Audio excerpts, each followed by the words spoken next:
intrasicular. Parte secara. Renal corpuscle বলতে renal corpuscle আরটা নেফ্রনের দুইটা অংশ বেশি বানানো না কোনো বুঝছে এই সাইডে আছে এই কথা বলো না নেফ্রন লেখো নেফ্রনের দুটি অংশ রয়েছে একটা রেনাল কর্পাসল আরটা রেনাল টিউবিউল বা টিউবুল এই স্পেলিংটা টিউবুল হতে পারে টিউবুল বা ঠিক আছে টিউবিউল একই নেফ্রনের দুটো অংশ একটা রেনাল কর্পাসল আর একটা রেনাল টিউবুল তারপর লেখো রেনাল কর্পাসলের দুটি অংশ গ্লোমেরুলাস বোমেন্স ক্যাপসুল রেনাল কর্পাসলের দুটো অংশ রেনাল কর্পাসলের দুটো অংশ আমরা ফার্স্টে পড়তেছি যে নেফ্রনের গঠন হেডলাইন দিয়ে লেখেন নেফ্রনের মধ্যে লেখেন যে বৃক্কের গাঠনিক এবং কার্যকরী এককের নাম নেফ্রন বৃক্কের গাঠনিক এবং কার্যকরী এককের নাম নেফ্রন নেফ্রনের দুটো অংশ একটা রেনাল কর্পাসল আর একটা রেনাল টিউবুল রেনাল কর্পাসলের দুইটা অংশ রেনাল কর্পাসলের দুটো অংশ একটা গ্লোমেরুলাস আর একটা বোমেন্স ক্যাপসুল বোমেন্স একটা হচ্ছে গ্লোমেরুলাস আর একটা বোমেন্স ক্যাপসুল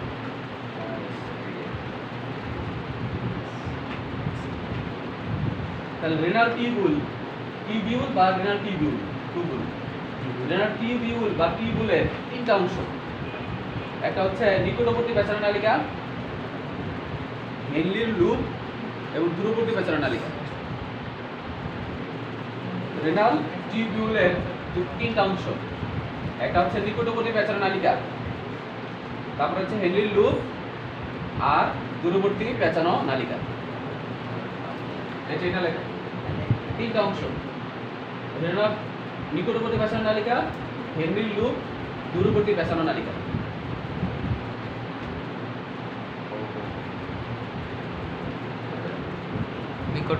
নিকটবর্তী পেছানো নালিকা হেনরির লুপ দূরবর্তী পেছানো নালিকা দেখো এইটা হলো একটা নেফ্রনের চিত্র এই নেফ্রনটা কই থাকে এই নেফ্রনটা হচ্ছে বৃক্কে থাকে মানে আমাদের যে বৃক্ক পুরো নেফ্রন দিয়ে তৈরি নেফ্রন ছাড়া আরো অনেক কিছু আছে পিরামিড এটা যদি একটা বৃক্ক হয়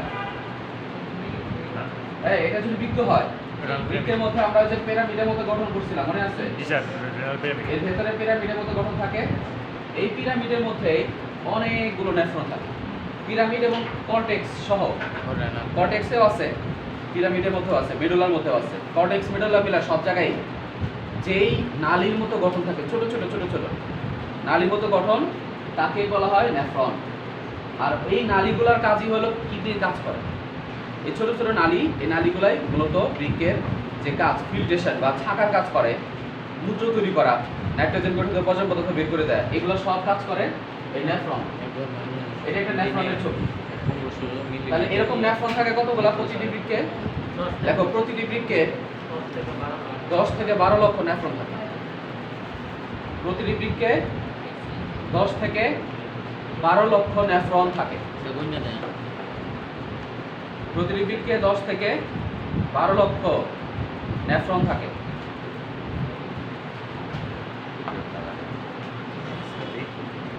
প্রতিটি বৃক্কে 10 থেকে 12 লক্ষ নেফ্রন থাকে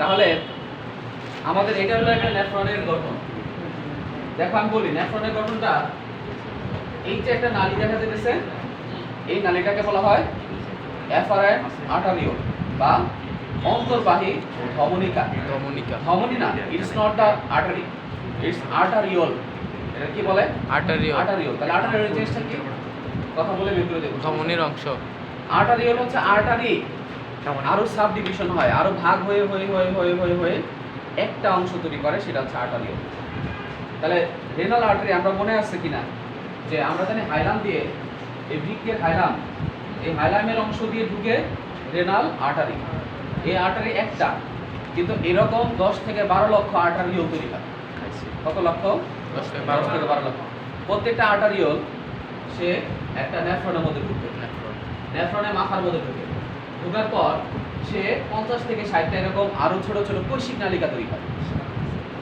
তাহলে আর্টারিওল রেনাল আর্টারিওল বা এফারেন্ট আর্টারিওল এফারেন্ট মানে কি আসে এফারেন্ট মানে যে আর্টারিওলটা আসলো আর ইফারেন্ট মানে হচ্ছে যে আর্টারিওলটা চলে গেল এফারেন আর্টারিওল এসে তারা 50 থেকে 60টা কৈশিক নালিকা তৈরি হয়।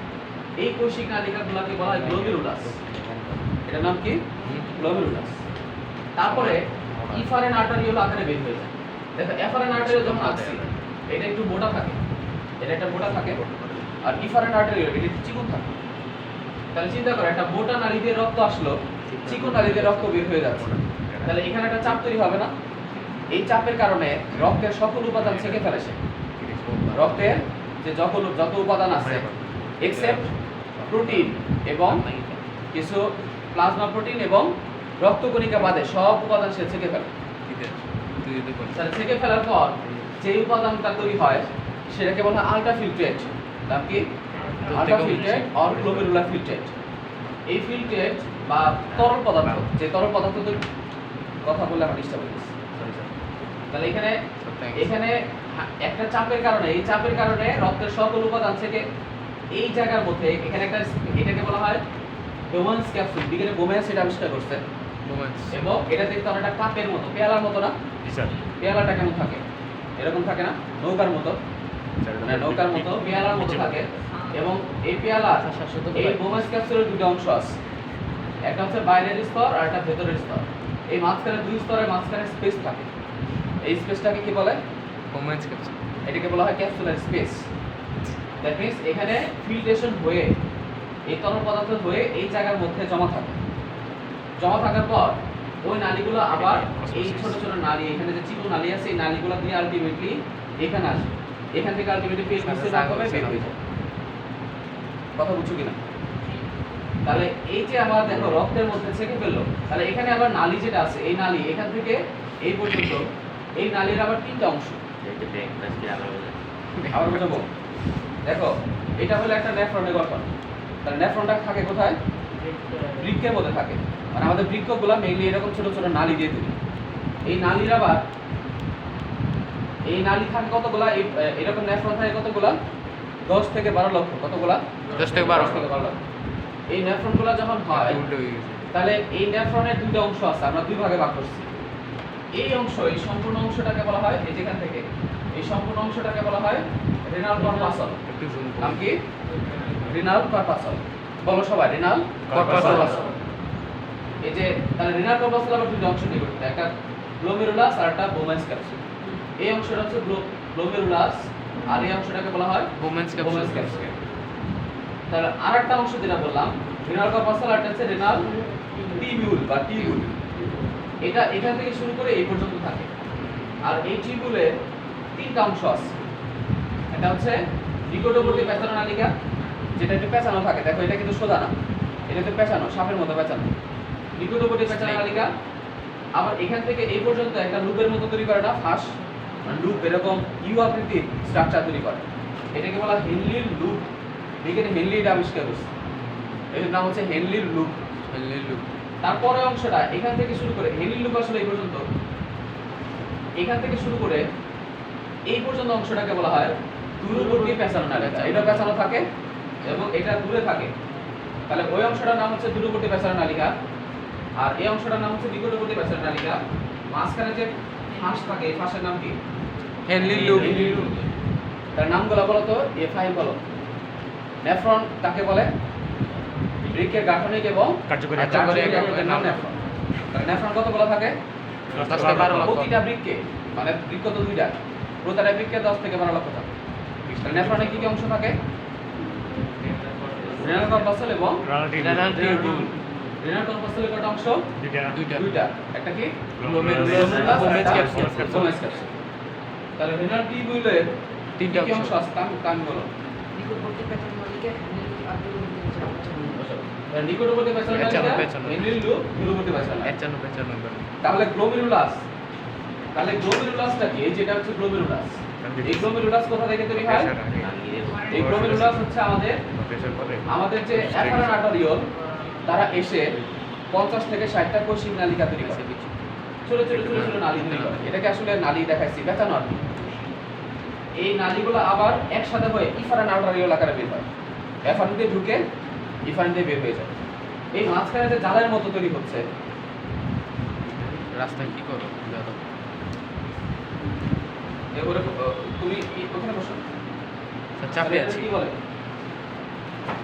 রাত লেট করছো যে? স্যার সামনে যা আছে এত পেছনে যাবে না, পেছনে গেলে বোঝা যায় না। এই যে এখানে বসো।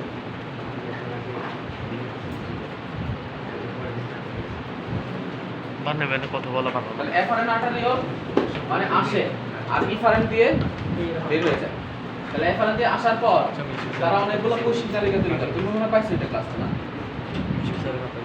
এফারেন্ট আটালিও দিয়ে আসে, ইফারেন্ট দিয়ে বের হয়। তুমি তো সন্ধ্যার পরে ক্লাস করতে পারো। তাহলে এটা দিয়ে আসো, একটাতে আসলে সুবিধা হবে আমার। তাহলে এফারেন্ট আটালিও দিয়ে আসলো, ইফারেন্ট দিয়ে বের হয়ে গেল।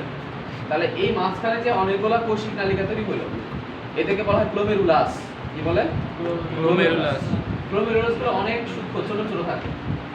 আর তারা যে এর ভেতরে এই গ্লোমেরুলাসগুলা যে কাপের মতো স্ট্রাকচার আছে, এই যে কাপের মধ্যে এই স্ট্রাকচারকে বলা হয়, এটাকে কি বলে? চা বোমেন্স ক্যাপসুল। আমরা কি নাম কি? Bowman's capsule. বোমেন্স ক্যাপসুল আবার দুটো স্তর আছে, একটা বাইরের স্তর আর একটা ভেতরের স্তর। এটা হলো বাইরের স্তর আর এটা হলো ভেতরের স্তর। ভিতর বাইরের স্তরটা তোমার স্কোয়ামাস আবরণী টিস্যু দিয়ে তৈরি। স্কোয়ামাস কি দিয়ে? স্কোয়ামাস আইসাকার বা স্কোয়ামাস। মনে আছে চ্যাপ্টার 2 যখন পড়ছিলাম, যে চ্যাপ্টার 2 এর মধ্যে আমরা পড়ছিলাম যে স্কোয়ামাস আবরণী টিস্যু কোথায় আছে? কালনা বোমেন্স ক্যাপসুলে। কোথায় আছে? বোমেন্স বোমেন্স ক্যাপসুলে। ক্যাপসুলে। এটা অনেকটা পাতলা পাতলা একটা স্তর থাকে, এককোষী একটা স্তর। এটা হলো বাইরের স্তরটাকে বলা হয় প্যারাটাল স্তর আর ভেতরটাকে বলা হয় ভিসেরাল স্তর। আর এই প্যারাটাল স্তরটা কি দিয়ে তৈরি? এই যে বাইরের আবরণটা প্রোটিন। স্কোয়ামাস আবরণী টিস্যু দিয়ে। আর ভেতরে যে স্তর থাকে, এই স্তরের মধ্যে এক ধরনের বিশেষ কোষ থাকে, নাম হলো পোডোসাইট। নাম কি? প্রোটোসাইট। পোডোসাইট। পোডোসাইটগুলোর কাজ হলো এই থাকার কাজ করবে। পোডোসাইটগুলো এরকম থাকে। পোডোসাইটগুলো বোমেন্স ক্যাপসুলের জন্য এরকম থাকে। বোমেন্স ক্যাপসুল এটা পোডোসাইট। মানে অনেকগুলো ছোট ছোট ফিঙ্গার লাইক স্ট্রাকচার তৈরি হয়। আর এর মধ্যে ছোট ছোট গ্যাপ থাকে, ছোট ছোট এরকম ছিদ্র থাকে। চিপড়ে এখানে ছোট ছোট ছিদ্র থাকে। এই ছিদ্রগুলো দিয়ে মূলত বিভিন্ন ছোট ছোট ছিদ্র, যে এই ছিদ্রগুলোর মাপ আছে, এই ছিদ্রগুলো দিয়ে সব উপাদান যেতে পারবে না। শুধুমাত্র যাদের আকার অনেক ছোট এগুলা যেতে পারে। রক্তকণিকা, লোহিত রক্তকণিকা এগুলো অনেক বড়, এগুলা এই ছিদ্র দিয়ে ঢুকতে পারে না। তাহলে ঢুকে কারা? ঢুকে হচ্ছে গ্লুকোজ। তারা তো অনেক ছোট। গ্লুকোজ হলো ক্রিস্টালয়েড। কলয়েড আর ক্রিস্টালয়েড পড়াইছিলাম না? ওই যে বায়োলজিতে কলয়েড পড়াইছিল। কলয়েড কলয়েড হলো দানাদার যেগুলা, মানে রক্তের যাদের আকার 2 থেকে 500 ন্যানোমিটার মধ্যে থাকে তাদের কি কলয়েড বলে। কলয়েড। মানে মূল কথা হলো যে রক্তে গ্লুকোজ, পানি, সোডিয়াম, ক্লোরাইড, পটাশিয়াম, তারপরে বিভিন্ন আয়ন্স, নাইট্রোজেন গঠিত বর্জ্য পদার্থ যা আছে সব এই দিকে থেকে ফেলবে, এই যে দিকে থাকবে। তাহলে থাকে না কাদের? প্রোটিন থাকবে না। নরমালি প্রোটিনগুলো বড় বড় থাকে। আর প্রোটিন যেগুলা এগুলা নেগেটিভলি চার্জ থাকে। কেমন থাকে? Negative charge. Negative charge. আর পোডোসাইটগুলো নেগেটিভলি চার্জ থাকে। তাহলে নেগেটিভ নেগেটিভলি কি করবে? বিকর্ষণ বিকর্ষণ। তাহলে ওরা ঢুকতে পারে না। ওদের জন্য আকারও বড়, মানে ছোট, যার জন্য ঢুকতে পারে না। চিন্তা করো, এই যে দরজা দিয়ে 10 জন একসাথে ঢুকতে পারবা? পারবা না। কিন্তু একজন কিন্তু ঢুকতে পারবা। কিন্তু ছোট ছোট যারা তারা ঢুকতে পারে দিকে, কিন্তু বড় বড় যেগুলো এদের ঢুকতে পারে। তারপরে ছাকার পর রক্তের সকল উপাদান ছাকার পর যে ফ্লুইড তৈরি হইলো তাকে বলা হয় গ্লোমেরুলার ফিল্ট্রেট বা আলট্রা ফিল্ট্রেট। নাম কি? Ultra filtrate or glomerular filtrate. হওয়ার পর সেই ফিল্ট্রেটটা আবার কি হবে? এই দিক দিয়ে যাবে, এই নিকটবর্তী প্যাসার নালিকায় আসবে। আসার পর তারা কি করবে? দেখো, চিন্তা করো, তোমার গ্লুকোজ ছেঁকে ফেলছে, কিন্তু glucose, amino acid, fatty acid, তারপরে হচ্ছে তোমার বিভিন্ন আয়ন্স, পানি, এগুলো সব এর মধ্যে এই জায়গায় যখন আসে এটাকে বলা হয় নিকটবর্তী প্যাসার নালিকা। এবং এর ভেতরে ছোট ছোট ভিলাই থাকে। ভিলাই কি বলে এটাকে? ভিলাই। ভিলাই মানে কি? ভিলাই হলো আঙ্গুলের মতো স্ট্রাকচার। তাহলে ভিলাই আমরা পড়ছিলাম কোথায় বলো তো? স্যার দ্বিতীয় চ্যাপ্টার। আমরা পড়ছিলাম হচ্ছে দ্বিতীয়তে ক্লাস আমরা পরিপাকে পড়ছিলাম। পরিপাকের মধ্যে আমাদের পেটের মধ্যে বড় বড় ভিলাই থাকে, ওদেরকে বলা ভিলাই। আর এখানে ছোট ছোট ভিলাই থাকে, যেগুলো বলা micro villi. Microvilli. Villi villi ছোট ছোট ভিলাই থাকে। তো ভিলাইয়ের কাজ কি? এই যে দেখো, তুমি ছেঁকে ফেলছো যে উপাদানগুলো, ভিলাই থাকে। এগুলা যেগুলো দরকার, গ্লুকোজ 100% গ্লুকোজ, 65% পানি, বিভিন্ন সোডিয়াম ক্লোরাইড আয়ন, বাকি যে উপাদানগুলো আছে এই উপাদানগুলোকে সে আবার দেহের মধ্যে নিয়ে নিবে, অ্যাবজর্পশন করবে, এই নালী থেকে সে আবার শোষণ করবে। এই পুনঃ শোষণ করার পর লুপ অফ হেনলি নালিকা বিভিন্ন জায়গায় এগুলা অ্যাবজর্পশন হবে। অ্যাবজর্পশন হওয়ার পর যেগুলো অ্যাবজর্পশন হইলো না, তাহলে কি কি অ্যাবজর্পশন হবে না? আমাদের নাইট্রোজেনাস ওয়েস্ট প্রোডাক্ট যেগুলো, এগুলো তার অ্যাবজর্পশন হবে না, এগুলো আমাদের জন্য বর্জ্য পদার্থ। তো বাকি যে উপাদানগুলো আছে সেই উপাদান পানি সহকারে urea, uric acid, creatinine, potassium, hydrogen, এই সকল উপাদান যেগুলো আমাদের দেহের জন্য দরকার নাই, এগুলা মূত্র আকারে বের হয়ে আসে। এরকম এটা একটা নেফ্রন। এই নেফ্রন যার সাথে লাগানো থাকে এটাকে বলা সংগ্রাহী নালিকা। নাম কি? সংগ্রাহী নালিকা। আর এই সংগ্রাহী নালিকা অনেকগুলা তোমার একটা নেফ্রন মানে একটা সংগ্রাহী নালিকা সাথে প্রায় 4000 নেফ্রন যুক্ত হয়। আবার এরকম আমাদের সংগ্রাহী নালিকা থাকে কয়টা? থাকে হইলো 250টা। 250টা সংগ্রাহী নালিকা, প্রত্যেকটা 4000 যুক্ত হচ্ছে। নেফ্রনের সংখ্যা কত? ইয়ে বলো তো, আহমদ আব্দুল্লাহ বলো। আমাদের 10 লাখ। প্রতিটা কিডনিতে সংগ্রাহী নালিকা আছে 250টা। প্রত্যেকটা সংগ্রাহী নালিকায় নেফ্রন যুক্ত হয় 4000। তাহলে টোটাল নেফ্রনের সংখ্যা কত? স্যার 10 লাখ। 10 লাখ। টোটাল কত হবে? 10 লাখ হবে না? এই জন্য 10 থেকে 12 লাখ এভারেজে। আচ্ছা বসো। তাহলে এখন নেফ্রনের গঠন লেখো, বর্ণনা লেখো। চিত্রটা কি পরে আঁকাবেন? হ্যাঁ, সংগ্রাহী নালিকা যেগুলো কিছু নেফ্রন এখানে যুক্ত আছে। এখানে অনেকগুলো নেফ্রন আছে, 4000 নেফ্রন যুক্ত আছে। আবার অনেকগুলো সংগ্রাহী নালিকা মিলে তারা মাইনর ক্যালিক্স করে, মাইনর ক্যালিক্স তৈরি করে। আর মাইনর ক্যালিক্স থেকে তৈরি হয় মেজর ক্যালিক্স। মেজর ক্যালিক্স তৈরি হয়ে আলটিমেটলি তারা পেলভিসে চলে যায়। এই যে আমাদের মনে আছে যেটা, এগুলো হচ্ছে ক্যালিক্স, তাই না? এই যেগুলো হলো, এই দেখো, এই যে এখানে দেখো নালীর মতো আছে না? এই যে এখানে নালীর মতো দেখা যাচ্ছে তোমার রেনাল পিরামিডের মধ্যে। রেনাল পিরামিডের মাথা প্রসারিত হয়ে কি তৈরি করে? প্যাপিলা। এই প্যাপিলাগুলো আলটিমেটলি পেলভিসের সাথে কানেক্টেড। পেলভিস আবার ইউরেটারের সাথে কানেক্টেড। আলটিমেটলি দেহ থেকে বের হয়ে যাবে, ইউরেটার ব্লাডারে আসবে, সেখান থেকে আমাদের। তাহলে একটা নেফ্রনের গঠনের মধ্যে লেখো, গঠনের মধ্যে লেখো নেফ্রন। নেফ্রনের গঠনে 1 নম্বরে লেখো, মানে 1 নম্বর না, লেখো যে গ্লোমেরুলাস। গ্লোমেরুলাসের বর্ণনার মধ্যে লেখো গ্লোমেরুলাস। গ্লোমেরুলাস লেখো রেনাল ধমনী থেকে সৃষ্ট। গ্লোমেরুলাসের বর্ণনা লেখো। হ্যাঁ হ্যাঁ, শীত আসতেছে একটু পরে, অন দা ওয়ে, রাস্তায় আছে, আসতেছে। লেখো যে গ্লোমেরুলাস। গ্লোমেরুলাসের বর্ণনার মধ্যে লেখো রেনাল ধমনী থেকে সৃষ্ট একটি ক্ষুদ্র এফারেন্ট আর্টারিওল। রেনাল ধমনী থেকে সৃষ্ট একটি ক্ষুদ্র, এই যে এফারেন্ট আর্টারিওল, এটার নাম কি? Efferent arteriole. একটি এফারেন্ট আর্টারিওল,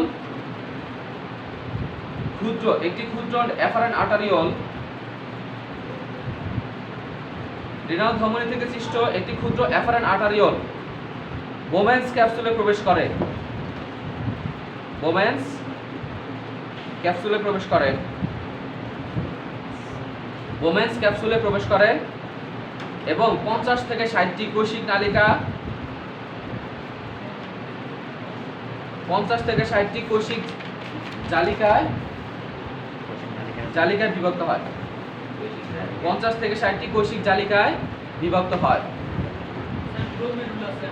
হ্যাঁ, গ্লোমেরুলাস মানে গ্লোমেরুলাসটা বোম্যান্স ক্যাপসুলের ভিতরে ঢুকবে, একদম ভিতরে ঢুকে না, ওর মাথার মধ্যে, ক্যাপের মধ্যে থাকবে।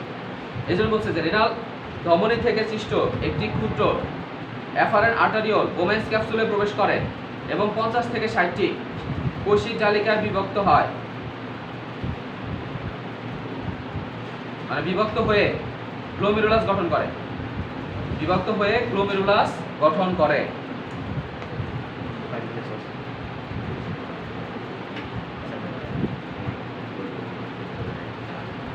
তারপর লেখো কৈশিক জালিকাগুলো, দাঁড়িয়ে লেখো কৈশিক জালিকাগুলো। কৈশিক জালিকাগুলো পুনরায় মিলিত হয়ে, কৈশিক জালিকাগুলো পুনরায় মিলিত হয়ে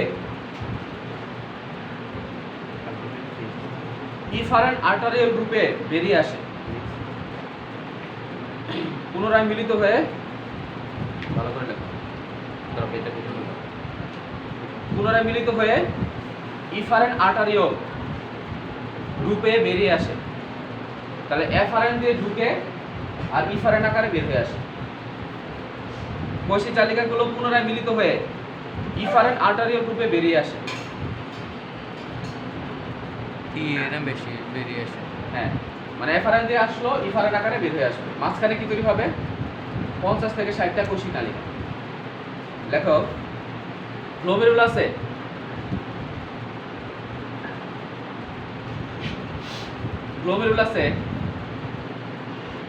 হাইড্রোস্ট্যাটিক চাপের কারণে, হাইড্রোস্ট্যাটিক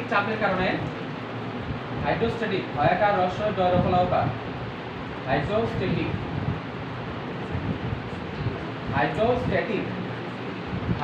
চাপের কারণে রক্তের প্রোটিন এবং রক্তকণিকা বাদে, হাইড্রোস্ট্যাটিক চাপের কারণে রক্তের প্রোটিন এবং রক্তকণিকা বাদে,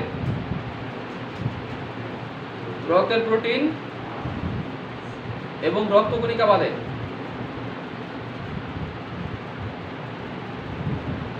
প্রোটিন এবং রক্তকণিকা বাদে, রক্তের প্রোটিন এবং রক্তকণিকা বাদে সকল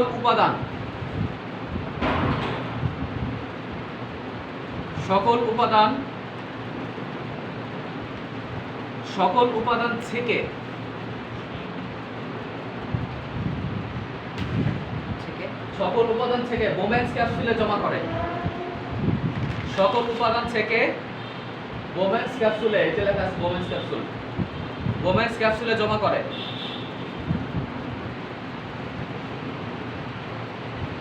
বোম্যান্স ক্যাপসুলে জমা করে এই তরল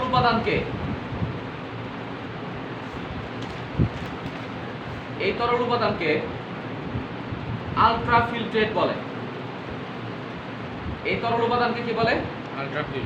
আলট্রাফিল্ট্রেট। ওই লেখা আছে জি স্যার, ওই দিকে উপরে। আলট্রাফিল্ট্রেট বা গ্লোমেরুলার ফিল্ট্রেট বলে। আলট্রাফিল্ট্রেট আর এই লেখা আছে আলট্রাফিল্ট্রেট অথবা গ্লোমেরুলার ফিল্ট্রেট বলে।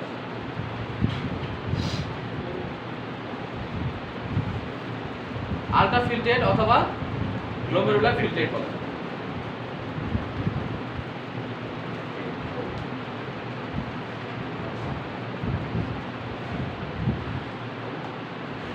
তারপর হেডলাইন দিয়ে লেখো বোম্যান্স ক্যাপসুল। হেডলাইন দিয়ে লেখো বোম্যান্স ক্যাপসুল।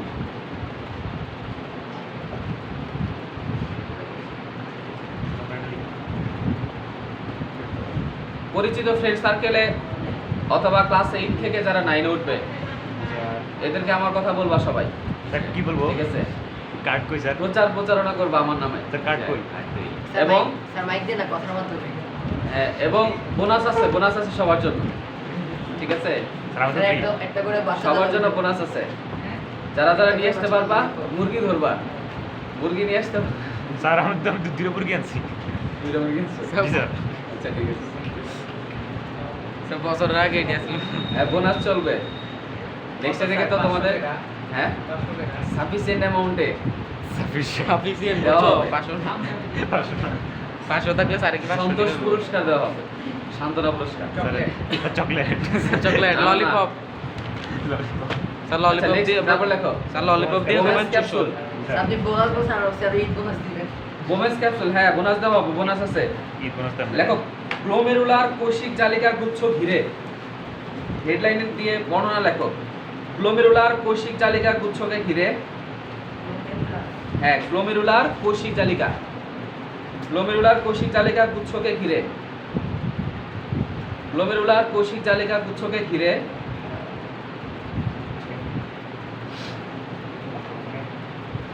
দ্বিস্তরী, গ্লোমেরুলার কোষিক জালিকা গুচ্ছকে ঘিরে দ্বিস্তরী পেয়ালার মতো প্রসারিত অংশকে বোম্যান্স ক্যাপসুল বলে। দ্বিস্তরী, দুই স্তর থাকে। দুই স্তরী পেয়ালার মতো, পেয়ালা কাপ পেয়ালা আছে না, পেয়ালা, পেয়ালার মতো প্রসারিত অংশকে বোম্যান্স ক্যাপসুল বলে। চা খাওয়ার বেলা না, পেয়ালার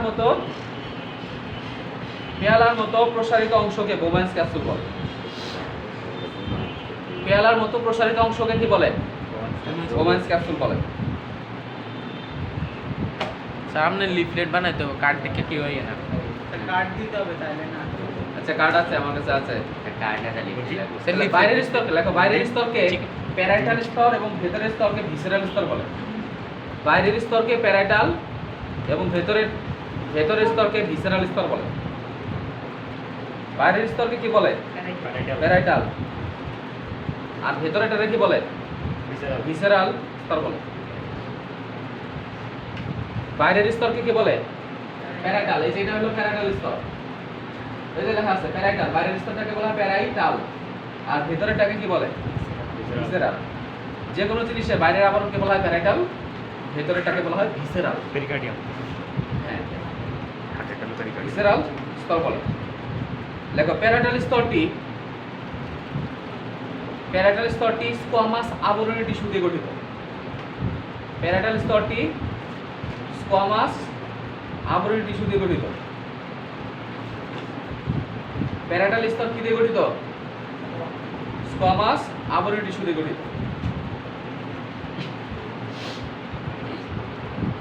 প্যারাইটাল স্তর কি দিয়ে গঠিত? স্কোয়ামাস আবরণী টিস্যু দিয়ে গঠিত। এবং ভিসেরাল স্তরটি স্কোয়ামাস আবরণী টিস্যু দিয়ে গঠিত। এবং ভিসেরাল স্তরটিতে পোডোসাইট নামক বিশেষ ধরনের কোষ থাকে। এই যে পোডোসাইট নামক বিশেষ ধরনের, লেখা আছে পোডোসাইট নামক বিশেষ ধরনের কোষ থাকে।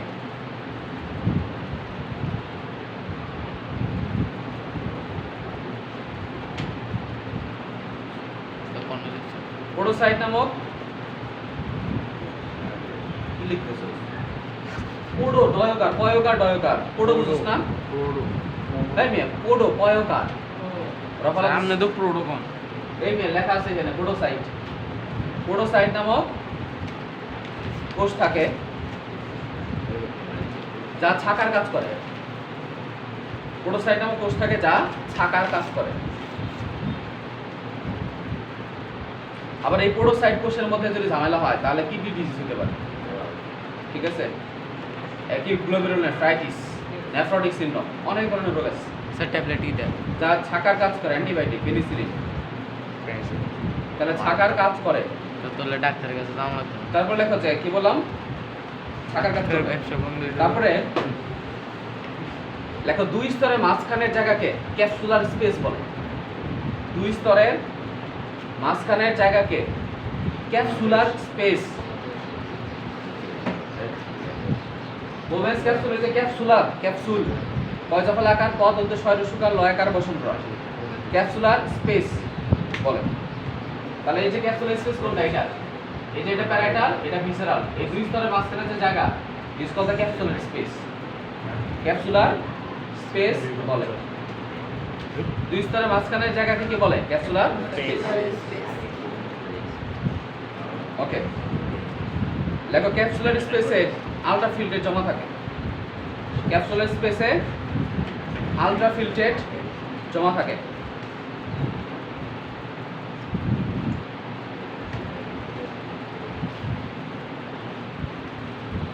ক্যাপসুলার স্পেসে আলট্রাফিল্ট্রেট জমা থাকে।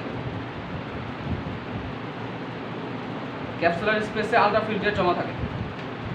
তারপরে হেডলাইন দিয়ে লেখো, রেনাল টিউবুল। রেনাল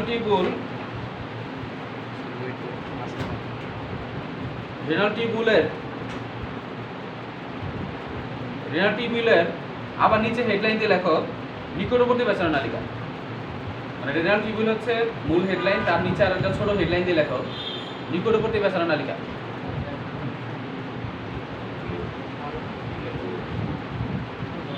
নিকটবর্তী পেঁচানো নালিকা। বর্ণনার মধ্যে লেখো,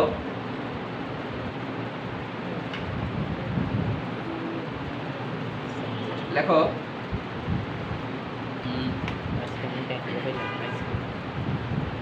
তুলে চুলের কাট বাদে সব দিয়ে গেছে। লেখো বোমেন্স ক্যাপসুল। বোমেন্স ক্যাপসুল এর এর নিচ থেকে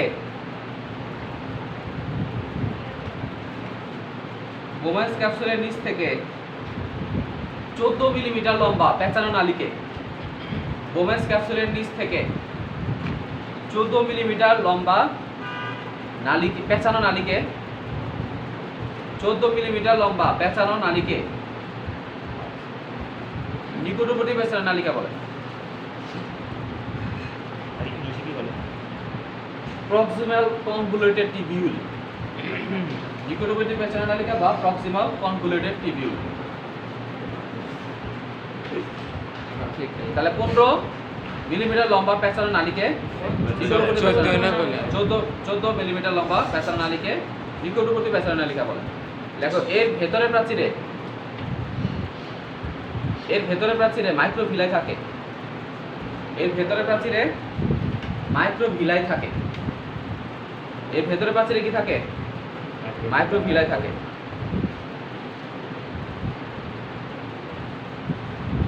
এর ভেতরের প্রাচীরে মাইক্রোভিলাই থাকে। তারপর লেখা হচ্ছে যা যা গ্লুকোজ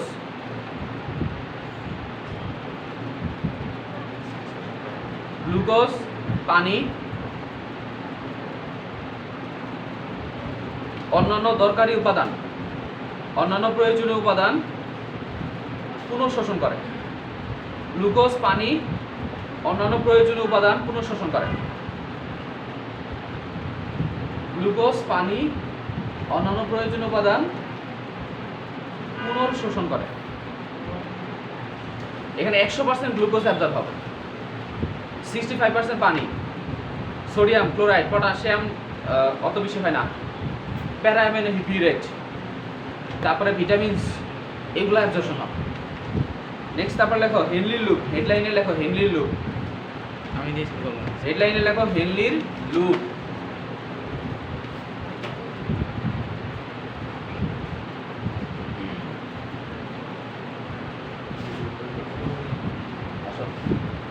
হেনলির লুপ হেনলির লুপের মধ্যে লেখো যে হেনলির লুপ লেখো যে নিকটবর্তী পেঁচানো নালিকার পরবর্তী নিকটবর্তী পেঁচানো নালিকার পরবর্তী নিকটবর্তী পেঁচানো নালিকার পরবর্তী পয় জফলাকার, এই পয় চন্দ্রবিন্দু জফলাকার পেঁচানো বানান কি পারছ না? নিকটবর্তী পেঁচানো নালিকা পরবর্তী ইউ আকৃতি, ইংলিশে লেখো ইউ আকৃতি, ইংলিশে ইউ আছে না, ইউ আকৃতির অংশকে হেনলির লুপ বলে। ইউ আকৃতির অংশকে হেনলির লুপ বলে। ইউ আকৃতির ইউ আকৃতির অংশকে এই হেনলির লুপের আবার দেখো এটার আবার কয়টা অংশ আছে? Descending ascending. মানে ডিসেন্ডিং মানে নিচের দিকে নামলো যেটা, এটা একটু চিকন থাকে, ভালো করে খেয়াল করো। ডিসেন্ডিং যেটা নামলো যেটা এটা চিকন, কিন্তু উঠে যেটা এইটুকু আবার এই যে দেখো একটু সাইডে একটু মোটা থাকে। এই পর্যন্ত হইলো মানে এই যে এই বরাবর অংশটা পুরোটাই হলো, এখান থেকে শুরু করে নিচের পুরো অংশটাই হলো হেনলির লুপ। হেনলির লুপের অ্যাসেন্ডিং যে পোরশন এটা একটু মোটা থাকে, আর ডিসেন্ডিং পোরশনটা একটু চিকন থাকে। এখানে আমরা উপরের ক্লাসে আরো পড়ব, আর অনেক কাহিনী আছে, এগুলো পরে পড়ব। চিত্রটা আবার আঁকেন। আচ্ছা আঁকতেছি দাঁড়াও। তারপর লেখো যে দূরবর্তী পেঁচানো নালিকা। হেডলাইন দিয়ে লেখো দূরবর্তী পেঁচানো নালিকা। দূরবর্তী পেঁচানো নালিকা।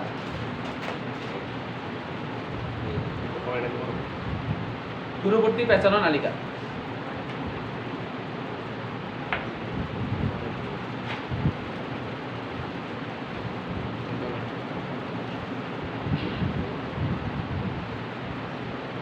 শোনো, কেউ যদি তোমরা মাসের মাঝখান দিকে পড়া শুরু করো, তাহলে ওই পরবর্তী ওই মাসের অর্ধেক হিসাব করে মাসের শুরুতে পেমেন্টটা করে দিও, তাহলে পরবর্তী মাসে তাহলে তোমার 1 তারিখ টু 1 তারিখে একটা হিসাব থাকবে।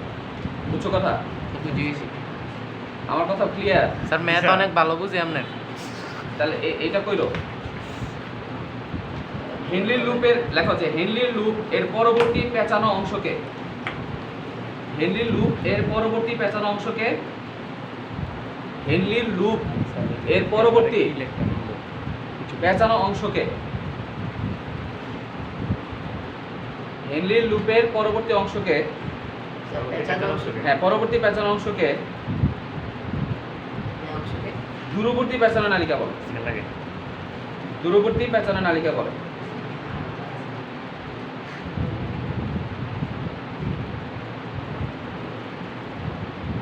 দূরবর্তী পেঁচানো নালিকা বলে যা যা সংগ্রাহী নালিকার সাথে যুক্ত থাকে, যা সংগ্রাহী নালীর সাথে যুক্ত থাকে, যা সংগ্রাহী নালীর সাথে যুক্ত থাকে। কার সাথে যুক্ত থাকে? সংগ্রাহী নালীর সাথে যুক্ত থাকে।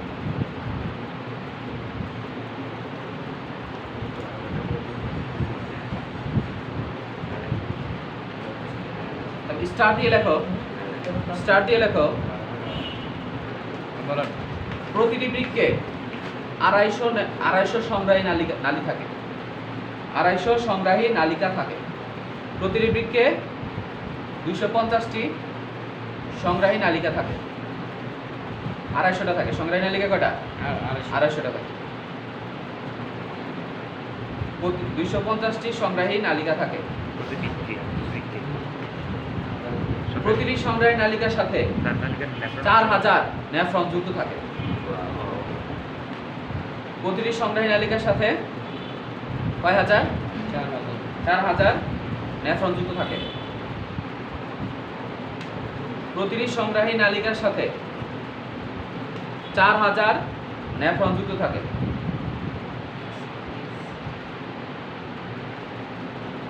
কয়েকটি সংগ্রাহী নালিকা মিলিত হয়ে, কয়েকটি সংগ্রাহী নালিকা মিলিত হয়ে, কয়েকটি সংগ্রাহী নালিকা, হ্যাঁ স্টারের মধ্যে লেখো, কয়েকটি সংগ্রাহী নালিকা মিলিত হয়ে মাইনর ক্যালিক্স তৈরি করে। মাইনর ময়াকার রসয় দন্ত নবসুর মাইনর, মাইনর ক্যালিক্স, ময়াকার রসয় মাইনর ক্যালিক্স, কয় দফল আকার, লরিশিকার কয় ছয়, কয় দুই ছয়, মাইনর ক্যালিক্স তৈরি করে। মাইনর ক্যালিক্স তৈরি করে। বানানটা লক্ষ্য করো, মাইনর ক্যালিক্স লেখো। কয়েকটি মাইনর ক্যালিক্স মিলিত হয়ে মেজর ক্যালিক্স তৈরি করে। কয়েকটি মাইনর ক্যালিক্স মিলিত হয়ে মেজর ক্যালিক্স তৈরি করে। কয়েকটি মাইনর ক্যালিক্স মিলিত হয়ে কি তৈরি করে? Major calyx.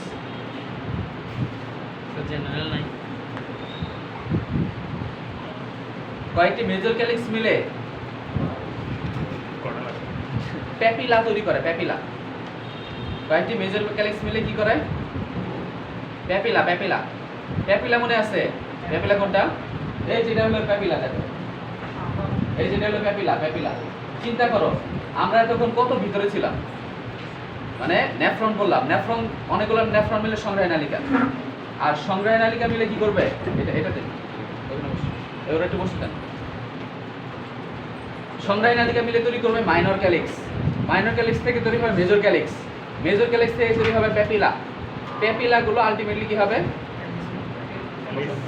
পেলভিসে লেখো। প্যাপিলা, প্যাপিলা পেলভিসে উন্মুক্ত হয়।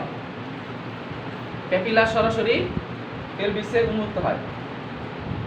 পেলভিস তাহলে কোনটা? এই যে অংশটা হচ্ছে পেলভিস। এই পেলভিস এবং তার নিচের অংশ এখান থেকে এই পর্যন্ত, এই যে এখানকার অংশ, এটাকে পেলভিস বলে। পেলভিস যখন কিডনি থেকে বের হয়ে আসে নিচের দিকে যখন নামে, এটার নাম কি? ইউরেটার। তাহলে ইউরেটার আবার কোথায় যুক্ত থাকবে? Urinary bladder. ইউরিনারি ব্লাডার কার সাথে লাগানো থাকে? মূত্রথলির সাথে। মানে মূত্রথলি, মানে আলটিমেটলি এর নিচে কি থাকবে? একটা মূত্রথলি, থলে থাকবে। থলে আবার নালীর সাথে কানেক্টেড থাকবে, থলের নিচে আবার একটা নালী আছে, আচ্ছা, এই নালী দিয়ে আবার বের হয়ে আসবে। উল্টা পাল্টা হয়ে গেছে। তাহলে হেচাং মেরে ছবিটা কে পেলো? স্যার চাঁদা স্যার আবার আঁকান ছবিটা কে পেলো? স্যার আপনি আঁকান আবার আমি আঁকবো? জি স্যার স্যার একটু কষ্ট করে ক্লিয়ার কটা বাজে কটা? স্যার টাইম আছে আরো 20 মিনিট 10 মিনিট 15 মিনিট একে এখন সময় 3টা বেজে 45 কটা মিনিট। দেন সবাই? হ্যাঁ? সংবাদ তো শুনে এই ছবিটা আমি আঁকি আবার দেখো। কোন কোন চ্যানেলে কুমিল্লা 24 না না চ্যানেলে। তোমরা বর্ণনার মাঝখানে ছবি দিয়ে দিবা। না বিবিসি ভালো আছে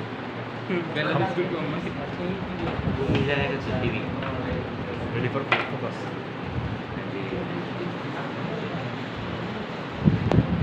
দেখো ফার্স্টে তোমরা এরকম একটা ছবি আঁকবা।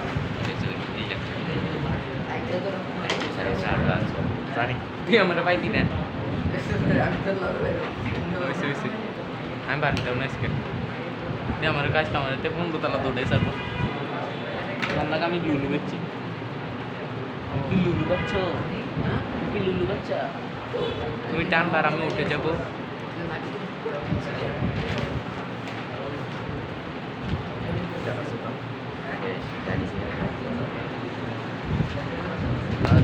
ছোট করো একটু ব্রাইটনেসটা বাড়িয়ে দাও জায়গা ওর একটু বসতে দেন, যদি কিছু তারপরে ওর আবার বের হয়ে যাবে।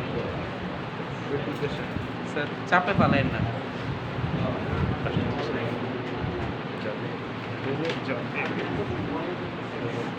স্যার আউট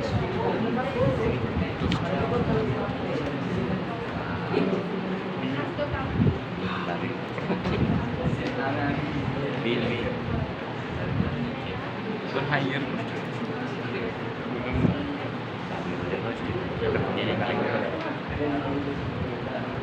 সাইটটা না মাইনে নিচে যাইতে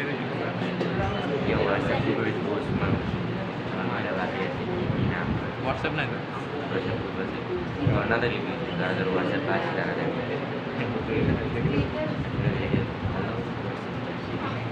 হোয়াটসঅ্যাপ পাস আরে আমি শেষে করে বসি লেখ ভালো থেকে আর কেন লেখ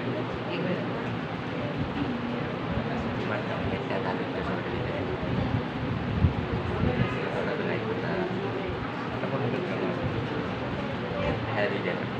নাম কি দেখ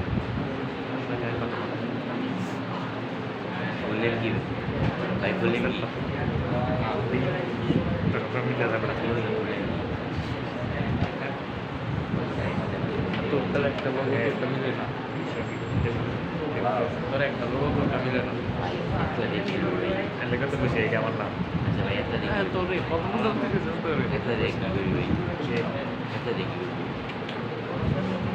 আমি তার কইছি আমি তো এই খালি কানে আমার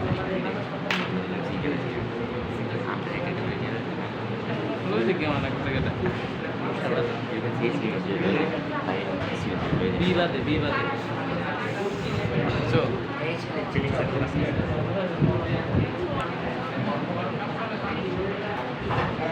আরে মা রাত রাত ওরে এটা একটু চাপ দাও ওরে পেজটা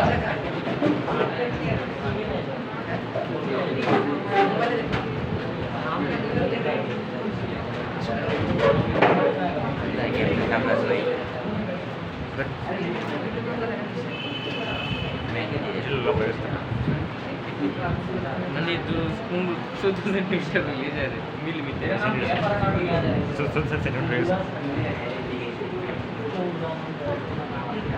এত বাংলাদেশ বেটা সেরা হয়েছে 26 রানে হারাইছে কত দেখছিস পর্যন্ত বারো জানতো আমি পুরো ম্যাচ দেখছি আমার রেডি করছি 12 জন টিভি ঠিক করেছে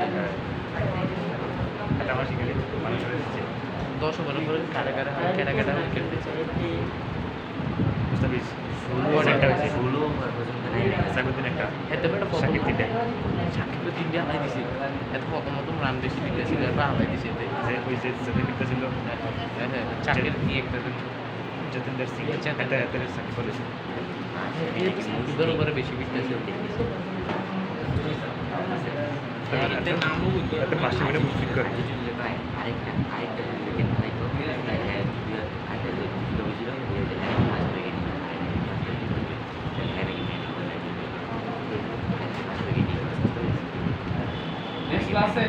প্রথম চিত্র বর্ণনা পরীক্ষা থাকে।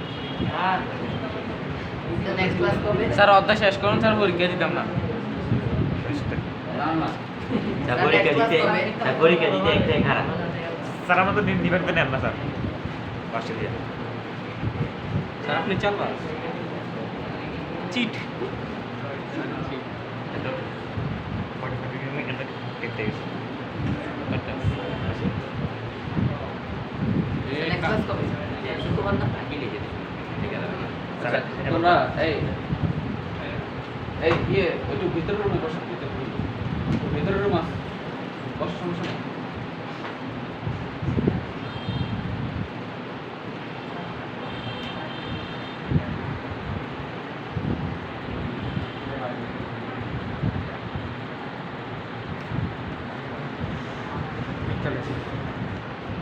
লাল কলম দিয়ে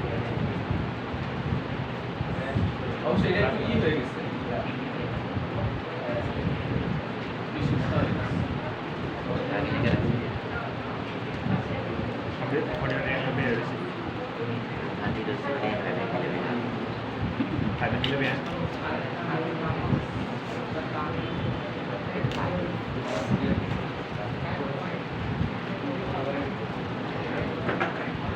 নেক্সট ক্লাস তোমাদের কবে? স্যার আগামী শনিবারে সকাল 7টা বাজে 7টায়।